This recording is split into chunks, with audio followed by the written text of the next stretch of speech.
Now, meteorologist Marty with Southern Colorado's most accurate forecast.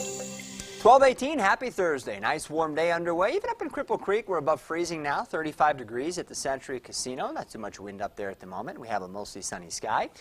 In Colorado Springs, many of our reporting stations are well into the 50s, including overhead door near Powers and Galley, Ford Street. Pair of fives right now. The wind at that location isn't terribly strong, but it's been a little breezy in spots, and Pueblo West showing some of that. It's out of the west now at about 10 to 15 miles an hour. It's been a little gustier than that. We're closing in on 60 at Parkview's new Emergency Services building. Sky scan showing that through the morning hours, and we've had very little cloud cover. That's real obvious if you've looked outside. But off to our south and west, we're starting to see an increase in clouds as the next little wave approaches the area. That increase should continue through the afternoon. So I think as we get into sunset here, we'll have more clouds around, maybe a pretty sunset as a result. Notice through midnight, the clouds start to thicken up here in eastern Colorado. This line of clouds here marking the leading edge of some cooler air that's going to slide southward. There may be enough instability for a little while late this afternoon and this evening for some very spotty light rain or snow showers over near the mountains in the southern part of the state.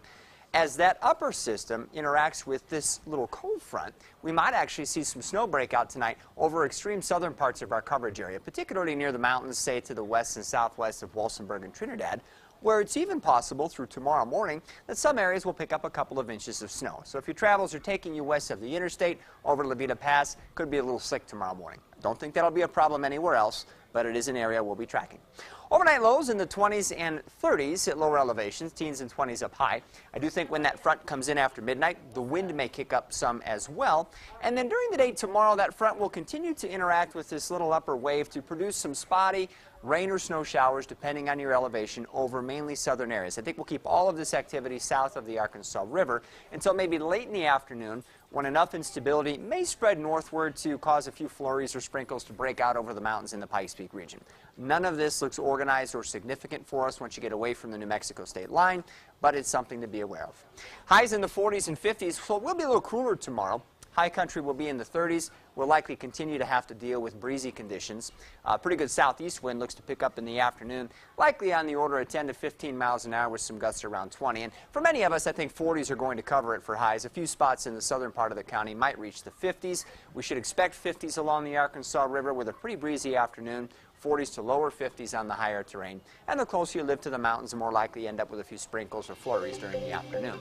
Over the next 7 days, the weekend starts cool, ends better. Saturday is our main concern here as the next cold front arrives.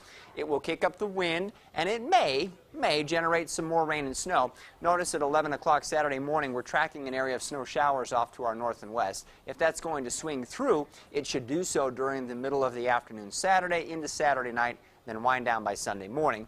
So Sunday morning should start chilly, but the afternoon should be pretty nice. And then Monday we're back into the 60s. Slight cooling Tuesday and Wednesday, but not bad with 50s. Then 60s again on Thursday. We will have some bouts of wind next week. Pueblo, we're expecting highs to remain in the 50s here through the weekend, though again Sunday looks a little bit nicer than Saturday. And we couldn't rule out some late day sprinkles or light rain showers that could become a few flakes Saturday night, but we're not really expecting much at this time for you in Pueblo. How about 70s though on Monday? Don't mind a breezy day. Should be pretty nice. Canyon City, I think that whether it's today or tonight, it's possible you'll have a few sprinkles, especially for those of you in Fremont County that are closer to the mountain areas. A little better chance for more organized rain and snow late Saturday into Saturday night. Not necessarily concerned about a big storm here, but a little better chance that you'll get wet or white briefly. Sunday, we rebound into the 50s, but not until late, and then 70s on Monday, back down into the 50s and 60s Tuesday and Wednesday. Mountain communities in Teller County couldn't rule out a flurry a little later on today or tonight. A little better chance for some snow showers either tomorrow afternoon or into Saturday afternoon with that next front. Highs on Saturday may only be in the 30s, and we could get some lightly accumulating snow, I think, on Saturday. It's possible. But it's out of here on Sunday, and we're right back in the 50s next week. So bounces back quick. Still, yeah, a lot of this stuff. Well, that's this time of year. I mean, I've seen it, and I'm sure you have too. A little bit more abrupt than we're showing you now. So yeah. I've seen 80s to 20s in snow. We're not going to quite go that bad. All right. Thanks, Marty. You're welcome.